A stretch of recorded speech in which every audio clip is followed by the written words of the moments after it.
Doctors reattached my head after I was decapitated in a car accident. No way! An American man has revealed how a horrific car accident left him internally decapitated. Internally decapitated? How is that different than externally decapitated? The 50-year-old unnamed farmer reportedly swerved to avoid a pothole when he lost control of his truck and slammed into a row of trees, flipping the vehicle on its side. The brutal impact tore the ligaments that connect the skull to the spine, a rare and fatal condition known as atlanto-occipital dislocation or internal decapitation. Okay. That is not the typical use case scenario of the word decapitation. But yeah, absolutely. If your skull is shifting on top of the spinal column, that can result in spinal cord being severed. And as a result, your heart stops, your lungs stop, and you lose your life. I would call it a internal dislocation rather than an internal decapitation. Incest inbreeding fears as Dutch medics reveal 85 sperm donors have been used to father thousands of children. Whoa. See, here's the thing. You got to be careful with these headlines because they'll get you in. They'll say someone's decapitated and you find out they had a fracture. The country's gynecology and obstetrics organization, NVOG, that's a better one than ACOG, which is the one we have here, American College of Obstetrics and Gynecology, said that at least 85 men have become mass donors. These mass donors are mass debaters. Hey, good job. In some cases, clinics had deliberately used sperm batches from the same donors, exchanged sperm without necessary paperwork. What is going on in these sperm clinics? Are they called sperm clinics? Sperm banks. The most famous donor, they have his name? Jonathan Mayer, a notorious Dutch YouTuber who has 550 children, and he's the star of a Netflix documentary, Man with 1,000 Kids? John Mayer? Not that John Mayer. John Mayer. We know John Mayer. John Mayer is a cool dude. You know, I've actually been approached by a sperm gathering organization that said there's been some interest from some high-level individuals who were seeking donations, and it made me think about how weird it would be for me to answer that email. Would you guys want for me to somehow be one of these donors where there's like 1,000 children that are little Dr. Mikes running around educating on YouTube?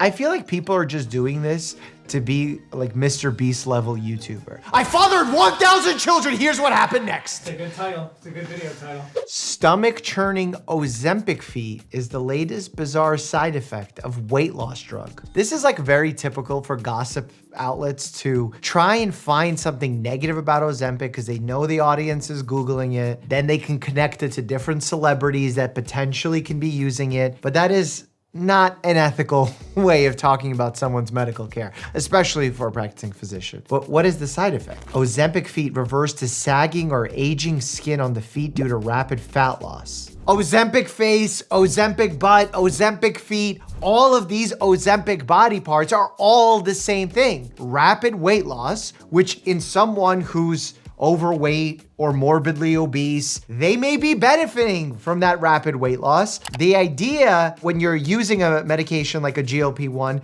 is that you're pairing it with a healthy exercise regimen, making sure you're consuming enough protein so that when you are losing all this weight, you're trying to maximize the amount of fat loss and minimize the amount of lean muscle tissue loss. And also you have to remember, at the end of a long day, swelling happens in feet. In the morning, perhaps they don't look as swollen. And that swelling happens especially as you get older because remember, veins bring blood back up from your legs to your heart. And as a result, they're thin-walled, but they have valves in them. When those valves become incompetent or those veins become stretched, fluid buildup occurs in the tissues surrounding the veins. And as a result, there could be venous stasis dermatitis, which looks like this, the result of blood pooling in the legs and some of the chemicals from the blood making its way into the tissues, causing some skin discoloration, and then that swelling that I talked about. So yeah, aging happens, venous stasis happens, side effects of medications happen. Stop judging people for it. Scientists prepare for mammoth pox virus that could emerge from Arctic permafrost and threaten humanity. International experts have carried out a training scenario guarding against the threat, frozen ancient animals. But they're talking about a fictional virus called mammothpox. What's the game that we played? Plague Inc. Plague Inc. started with people finding a dead mammoth. I believe that was one of the scenarios. And that's why it's so scary that we left the WHO, because like we're gonna need the WHO if there's a mammoth that starts attacking us with their bacteria. In 2023, scientists successfully revived an amoeba virus that had been frozen for 48,000 years. Do not revive. That is when you don't do chest compressions. In 2016, anthrax spores escaped from an animal carcass that had been frozen in Siberian permafrost, leaving dozens hospitalized and one child dead. Global change is scary. I heard that there was more Arctic ice grown this year than any other year in the last 20 years. Is that true? Fox said that Antarctica gains ice for the first time in decades, reversing trend of mass loss. All right, let's read the Fox article. A study published this week in Science China Earth Sciences. I question any journal that has to use the name science twice and once in plural. What happens if humans eat street pigeons after Chinese restaurant horrors lead to shutdown? Probably nothing in most cases, but it does increase your risk of some diseases. I'm sure to some degree, some like salmonella or something, because they're not checked. While it is legal to eat some species, they cannot be sold for human consumption, with the exception of wood pigeon. If you never have wood pigeon, I always say you haven't lived. Street pigeons carry up to 60 different infectious diseases. British Pest Control adds up 40. Is it just British pigeons or is this US pigeons too? 49% of street pigeons are likely to carry a disease. Man, we gotta do something to improve the chronic. We gotta send RFK to the UK and help him make pigeons healthy again. Make British pigeons healthy again. The bizarre health factors proven to make men's penises shrink. Smoking, for example, may contribute to shrinkage by damaging blood vessels. They take penile shrinkage and then they pair it with erectile dysfunction. And yeah, erectile dysfunction could be an early warning sign that you have heart disease because you have blood vessels down there and you have blood vessels in here. And if those blood vessels aren't performing well because they're clogged, inflamed, plaque, etc., odds are that these smaller blood vessels in here could have the same thing. And as a result, it's wise to discuss your cardiovascular risk. And remember, in general, testicles like to be at a slightly cooler temperature than core body temperature, which is why they hang. But at the same time, if they get too cold, they need to be regulated so they come back in and they come closer and give your body a hug. Never described it that way, but scientifically accurate. My nose turned black after a rhinoplasty gone wrong. Look, cosmetic surgery is a serious risk, but in most cases, it's low risk if done by the correct provider. A lot of people these days are traveling to different countries where the rules may be more lax, the follow-up may not be as good, and as a result, it increases that risk. A Chinese actress whose nose turned black caused her flesh to rot. The tip of her nose turned black due to lack of circulation. After 4 years and 2 repair operations, her nose remains damaged. The documentary found that women are now chasing the hyper-feminine look to the point of being childlike. Yeah, I've definitely seen that, and I know a lot of people will bring a celebrity that they love to their plastic surgeons or cosmetic surgeons and say, I want to look like this person. I think partly what's driving this is A, seeing ourselves on camera more often, and B, having filters available. The amount of people that I see on social media and then meet in real life, I'm shocked by their appearance because it is not what is portrayed on social media. And I'm not saying that's necessarily a bad thing in that I'm shocked. I'm saying that it's bad that it creates the perception in their minds and their viewers' minds of what a normal human aesthetic is like.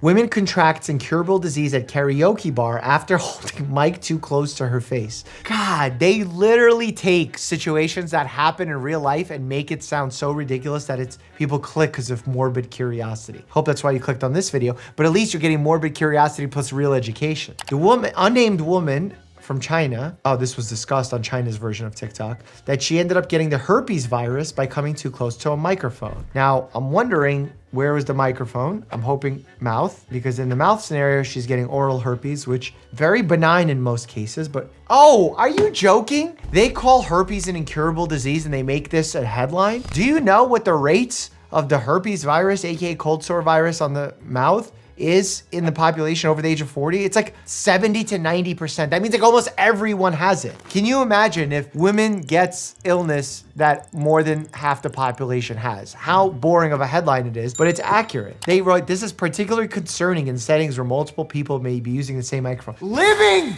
is concerning. And if you're gonna be concerned over microphones and keyboards and phones, like it's so overwhelming and it's so anxiety producing. Oh my God. The thing that's interesting about the herpes virus is that once you get it, it creates the cold sore and then it lives within the nerve. And as a result, while it lives dormant inside the body, when your immune system gets a tad weaker, you don't sleep well for a few nights, you party, you take some medication that hurts your immune system, you get sick with another virus, it can actually pop out back on your lip. And when it does, you usually feel like a little tingling, burning sensation beforehand. And that's the optimal time to institute treatment in order to decrease the length of time that you have symptoms. In fact, some people who have symptoms very often can be put on a preventive medication so that they have less outbreaks to no outbreaks. Pretty interesting stuff. My genitals have been changed forever by common drug taken by millions, my warning to others. What? This week, FDA issued a stark warning over a hugely popular hair loss drug, saying that it could pose a serious risk to their genitals. Genitals. A 2023 study shows there have been more than 830 reports of penile curvature or Peyronie's disease to the FDA drug monitoring system. Again, just because that happened alongside with taking the medicine does not necessarily mean it caused it, which is very similar to the VAERS database with vaccines. We need more research to know what the natural incidence of Peyronie's disease while taking finasteride and seeing if that goes up. I urge people to speak with their doctor if they're considering taking this medication. By the way, I don't know if you remember, there was a video with a dermatologist who is recommending all men to take a medication very similar to finasteride without warning of any potential side effect. In fact, if you want to see that video, click here to check that out. And as always, stay happy and healthy.